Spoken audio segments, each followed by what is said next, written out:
Նիկոլ Փաշինյանը հայտարարել է, որ հանուն հայրենիքի զոհվածների հիշատակը եւ նրանց առաջ խոնարհվելը մեր պարտքն է, սա է պատճառը, որ հիշատակի պետական օր է սահմանվել։ Հիշատակի օրվա կապակցությամբ փղած ուղերձումն հավելել է, որ դրանով մեր պատասխանատվությունն ավելանում է, որ մեր նահատակների զոհողություններն իզուր չլինեն, իսկ զոհվածների հիշատակը հավերժացնելու կարևոր նախապայմանը ուժեղ եւ անվտանգ Հայաստան ունենալն է։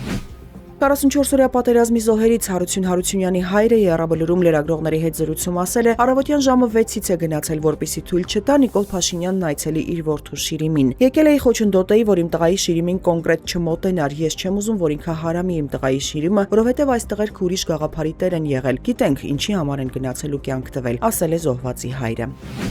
Իրավապաշտպան կազմակերպությունները հայտնում են, որ Իրանում բողոքի ցույցերի զոհերի թիվը գերազանցել է 6000-ը։ 6126 զոհերից 5777 ցուցարարներ են, 86-ը մինչև 18 տարեկան երեխաներ, 214-ը կառավարությանն առնչվող ուժերի անդամներ, 49-ը ոչ ցուցարարներ կամ խաղաղ քաղաքացիներ։ Ուսումնասիրվում է ևս 17091 զոհի մասին տեղեկություն։ Ձերբակալվածների ընդհանուր թիվը հասել է 41880-ի։ ԱՄՆ նախագահ Դոնալդ Թրամփը հայտարարել է, թե Իրանի հետ կապված իրավիճակը փոփոխական է, քանի որ ամերիկյան մեծ նավատորմ է ուղարկվել տարածաշրջան։ Axios-ին տված հարցազրույցում Թրամփը հավելել է, թե Իրանը ցանկանում է համաձայնագիր կնքել։ Միաժամանակ նա ընդգծել է, դիվանագիտությունը շարունակում է տարբերակ մնալ։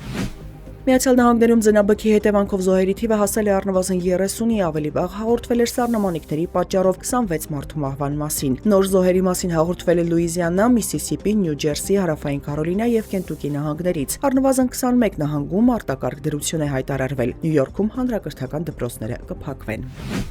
Առաջիկա 3 օրերին Հայաստանում տեղումներ չեն սպասվում։ Հունվարի 27-ից 28-ին Շիրակի դաշտից Հադրադիր հատվածներում, Արագածոտնի եւ Կոտայքի նախալեռներում, Արարատյան դաշտում սպասվում է մառախուղ։ Օդի ջերմաստիճանը հունվարի 27-ից 3-ը որոշ շրջաններում 4-ից 6 աստիճանով կնվազի։ Հունվարի 28-ից 31-ին նույնքան կբարձրանա։ Երևանում այսօր մառախուղ է սպասվում։